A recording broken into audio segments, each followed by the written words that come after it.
I just really didn't want to be the horror story to come out of COVID. And, I wanted to look back and say, geez, we're in the shit, but we made it out stronger. So, yeah, we came up with a concept and just went in really hard and didn't really stop. Like was really busy for us as a group. So, yeah, we just went for it. And, yeah, it's been really, really good. This is the Deep in the Weeds podcast. I'm Anthony Huckstep. There are many people that once bitten by the hospo bug are destined for a life in the industry. Some love the rush of service, others see an opportunity to create their own venue where they can deliver their interpretation of great hospitality. But what are the foundations required to go out on your own and make a successful business? Leor Haimes is the owner of Saul's Sandwiches in Melbourne, Victoria. Leor, how are you? Yeah, good, thanks, Huck. How you going? Good. You started your own businesses at quite a young age, diving into the hospitality industry. What was the drive to create your own venues? I guess it was just I always sort of had a passion for the industry, and it was just more of a creative outlet for me to sort of express my interpretations of hospitality, and yeah, just sort of always wanted to jump into it to myself, and yeah, just took the plunge and just went for it really at an early age, and I guess it all is paying off now, which is great. Well, you've got 3 venues now, and we can go into detail with those shortly. Take us back to when you were young and first got interested in food, and what lit the fire for hospitality for you?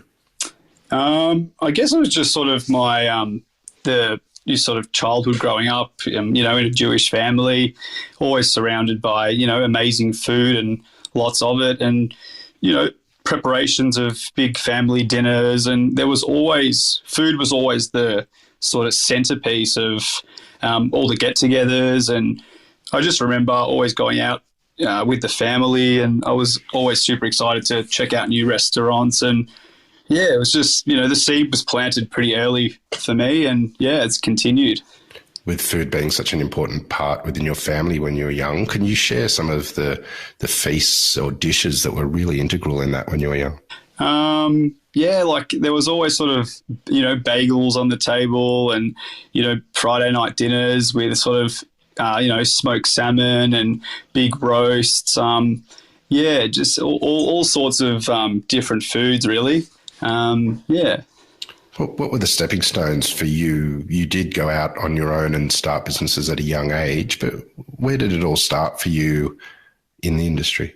I just remember Mum coming home. I was about 18, kind of just fresh out of school, and she said, "Hey, I was just down at on the street and saw this new bagelry that just opened up in Carnegie," which is actually funny. This is where the first Saul's is actually opened about 10 years later.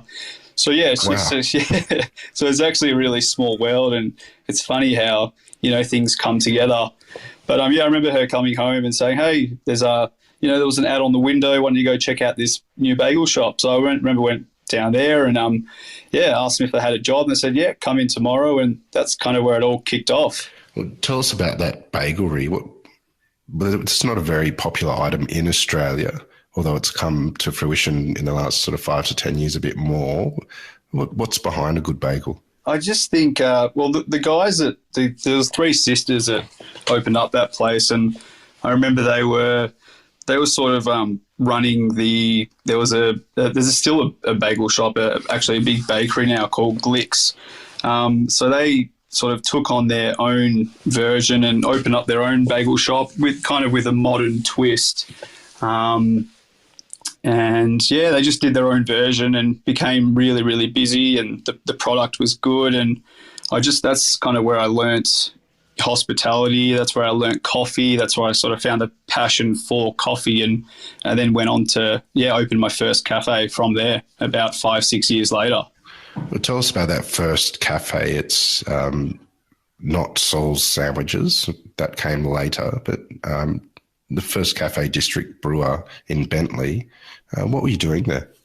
We were just doing kind of just, you know, basic cafe food. It wasn't super fancy or anything. It was just sort of everything that I like to go out and eat at a cafe. So obviously you had your eggs dishes, and being in Melbourne, you'd have your avo smash, and yeah, just doing the simples really well, and, you know, trying to keep it all seasonal and use what was around, local produce, local suppliers. Yeah, that played a big part in it as well.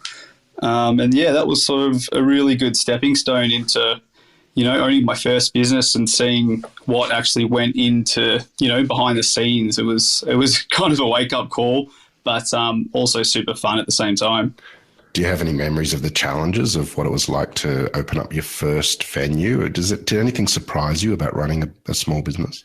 Oh, it all surprised me. You know, it was it was really full on. There's just the amount of things that go on behind the scenes that you just don't know about when you're working for someone else, and it all gets real really fast. It kind of just smacks you in the face. You open the doors and, you know, you do your service, and it's not just pack up and go home. It's pack up, you know, stay back, make sure everything's ready for the next day. And then you've got paperwork and, you know, staff to talk to. It's full on. And it took me, you know, a long time to adjust and get used to it. You ended up opening a different venue in Bentley East, but there was a lot of challenges and stress involved in that. Take us back to that time and what you went through. Yeah. So we sold District Brewer in 2018, and soon after that, I learned quickly that I couldn't sit on my ass and do nothing. So I went out to look for a new venue and found this beautiful old. It was an old church, like a heritage listed building, which was turned into a gallery called the Breslin Gallery. And yeah, we really gunned for that site. You know, we spent quite a bit of money on getting permits, going to council and all these plans and everything. And then it was actually knocked back by council, and we were super shocked. And it was kind of scary because we spent, you know, close to $100,000 before even getting in there. So yeah, it was insane. And yeah, it was that was sort of what happened. From a business perspective, it was a larger venue. Did things change for you, and were there different challenges that you weren't aware of? Yeah, in terms of a larger venue, yeah, there was just more. Well, you've got more, your bigger footprint. So with a bigger footprint comes, you know, higher budget and more money, and obviously your cost of goods are bigger. You get your first bass, and that's also that's also it's a really big shock to the system when you get that, and you're like, geez, you know, we've worked so hard, and you know you've just got to give all that, nearly most of it back, and it's just you chase your tail a lot with a over 100-seat cafe. It's a lot. There's a lot of baggage and overheads, but you know, we kept going, and obviously that got knocked back, and we started to look for a new site once we recovered some of that money. COVID's affected a lot of the industry, but it really transformed and changed the shape of what you do as a business person and what you offer. Tell us about what impact it had on you. For us, luckily, COVID was actually it was really good. We opened up a new concept because we were just selling a shitload of sandwiches from our cafe, which was called Time and Place. You know, and I just really didn't want to be a horror story to come out of COVID. And, you know, I wanted to look back and say, you know, geez, we're in the shit, but we made it out stronger. So, yeah, we came up with a concept and just went in really hard and didn't really stop. Like was really busy for us as a group. So yeah, we just went for it, and yeah, it's been really, really good. Well, tell us about this concept that you created. You launched it back in October last year, Saul's. What's the concept behind it? Well, it's kind of got it's a sandwich shop essentially, but it's got a bit of an American sort of sub feel to it. We do New York style sandwiches. It's just got a really fun vibe. There's a bit of nostalgia connected to the brand, and it's really just something for everyone. Everyday sandwiches. It's basically what it is. You also opened in Hawthorne this year. Tell us about that business and what it took to open the second venue. Well, Hawthorne happened probably about four months after the Carnegie one, and the one in Carnegie was just going really, really well, and people were sort of asking us to sort of come over to the other side of town, and it was just we found this shop in Hawthorne. It was really funny. It's actually next door to a clothes shop called First Product. This clothes shop actually belongs to a mate of mine, Nick, he used to come to Huff Bagelry when I was working there, and I would always make him coffees, and so I've known him ever since then, and we actually went out to look at the shop in Hawthorne, and he saw us there, and he was like, he spun out because he didn't actually know that Saul's belonged to us. He'd been coming down to the Carnegie store every Sunday, and he's like, I go there every week with my kids. We grab a sandwich, grab an iced latte, and just sit in the boot of the car and just eat our sandwiches. And then he saw us. He's like, I thought this was an American chain. I thought it was a franchise from overseas. So it was just really strange how he didn't actually know, who it belonged to, and it was just a real spin out when he saw us down there. This episode is proudly supported by Montague, handpicked for you. The things that we're really looking for in plums, first of all, they've got to be sweet. We're really looking for a full flavour explosion in our plums. Red flesh is critically important to us, higher in antioxidants, so all that good stuff. And then we're also looking at a slightly firmer texture. So there's almost a little crunch. That's the real driver for us. For more information, go to montague.com.au. You say that it's inspired a little by America, but what makes a great sandwich? And do you have a couple of examples on the menu you can tell us about? Yeah, I think the hoagie that we do, it's kind of like it's a deli cold cut sandwich. So we've got 3 different types of cold deli meats in there, which we've got like a salami, mortadella, and a ham as well. And it's just, so it's layered with cheese. We've got our aioli. We make a pesto as well. And it's just a really nice big deli sandwich that it's an everyday item. It just really has that sort of that feel to it. How did you go about developing the menu and ensuring versatility and quality sandwiches? Well, we did a lot of trial and error at time and place through COVID. That's where the idea was really born.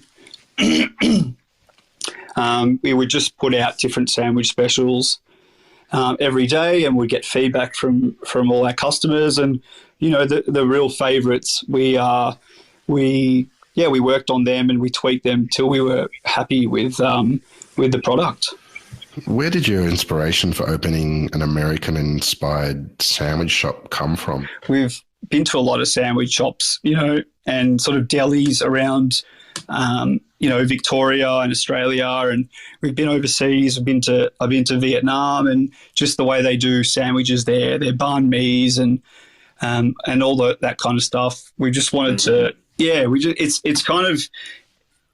it is versatile. Like there's a lot of inspiration from different places, not just obviously New York, but it comes from many places. You've, as a business, grown exponentially just in the last 2 years. What's been some of the challenges and sort of successes that you've had along the way that surprised you? Well, the challenges of I guess with Saul's is that it's grown super fast. So just trying to keep up with with that has been a challenge in itself in terms of, production and production and, all the staff that it actually takes to run the business. We've had to employ a lot of people quite fast. It has had its challenges, but it's also enabled us to take it to the next level and really push the business from the back end. You've made a real success in the last year and a half, but not without its challenges. You've also become a dad. What's it been like for you personally the last year and a half? Yeah. It's been that's been incredible. So I've just had a young boy. His name's Sonny. That's obviously also had its challenges, but been really, really cool at the same time. You don't actually know what to expect before you have kids, but when it happens, it really does change everything and puts everything into perspective. But it's not that easy to go to work first thing now. You got to clean nappies and do things that you've never done before. So your work-life balance it does change, and it does come with challenges. A sandwich is made up of many parts. Do you have any producers and suppliers that you work with? So we actually work really closely with a local bakery that does a lot of custom rolls for us. So that's really exciting, that we have a certain bread that, you can't really get anywhere else. We also use, sort of other artisanal bakers that have really, really nice products, and we mix it up. We mix all different things up, really. Just depends what kind of sandwich we're doing and what bread we're using. It really just depends on what's inside it. The local milk bar and the café have really become hubs of the community in Australia and integral in the way we socialise. What do you think of Australia's sort of cafe culture compared to that overseas? It's unique. I think the cafe culture here is unique, and you can't really. It's not really the same in other countries that I've been to. I guess Victoria especially takes its coffee pretty seriously, and there is quite a lot of cafes around. But it's got a special feel to it, and I think it's like I said, it's quite unique. What sort of feedback have you received from customers in local communities over the last year and a half, and the impact you've had on them? Oh, I think they're just happy that we stuck around through COVID, and they actually had a bit of an outlet.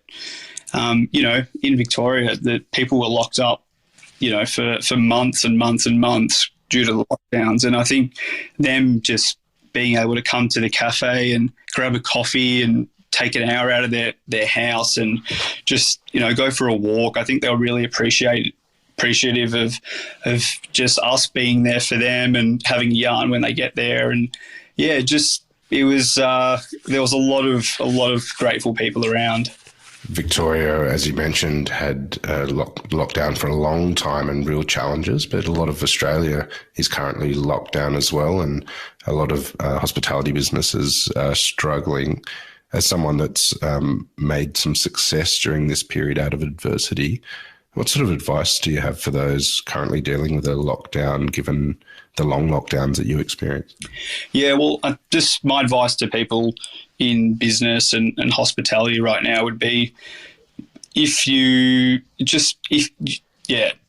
sure that if you pivot quickly, don't think on an idea. If you need to change something overnight, I would recommend doing that. If it's so volatile at the moment and things are changing every day. So, that would be my advice, that if you think something's not right, you can actually do a lot in 24 hours, and you can change your offering, and, you can keep your cost of goods down. Doing takeaway only. What sort of plans do you have for the future of Saul's? Yeah, I think there's a future there. I think at the moment we just want to consolidate a bit for the rest of the year, and we have plans to open more stores, and also we're looking at possibly New South Wales and a couple over there. So yeah, there is plans, but we want to take the rest of the year just to actually consolidate the group and actually see where we stand. You mentioned some of the sandwiches that you have on the menu, but do you have a favourite, or is there one on the menu that you think might surprise people you can tell us about? Yeah, I reckon the roast porchetta is brilliant. Yeah, it's probably my favourite. It's got like a rolled and roast porchetta. We'd have a Comté cheese. We've got like a chili braised greens and a beautiful, nice ciabatta roll, and it's a flavour orgasm. For someone that always wanted to open their own business, how has opening Saul's changed your life since? It's definitely made me a lot busier, but it has also changed my job as a person and I guess as a leader. It's go back 12 months and I was basically just full-time managing my own cafe, but now Saul's has opened up so many more doors for me, and it really there's a lot more running around, but it's like I said, it's changed my job completely and I love it. Yeah, it's great. Well, with the success of Saul's and 3 venues now, what do you love about what you do? To be honest, I love the challenge, and I love the busyness, and I love traversing through throughout the 3 different venues and just fixing problems, because there's always something to fix. And I just really I love the challenge that it brings. Well, Leor, we've loved having you on Deep in the Weeds to hear your story today, and look forward to seeing many more Sauls, perhaps across Australia over the next couple of years, because we all love a good sandwich. Please keep in touch, and we'll catch up again soon. All right, sweet. Thanks, Huck. Cheers. This is the Deep in the Weeds podcast. I'm Anthony Huckstep. Stay tuned as we take a deep dive into the lives of the incredible people who ply their trade in the food and hospitality sector. Special thanks to executive producer Rob Locke for making this all happen. Follow us on Instagram at Deep in the Weeds Podcast, or email us at podcast@deepintheweeds.com.au. Stay safe and be well.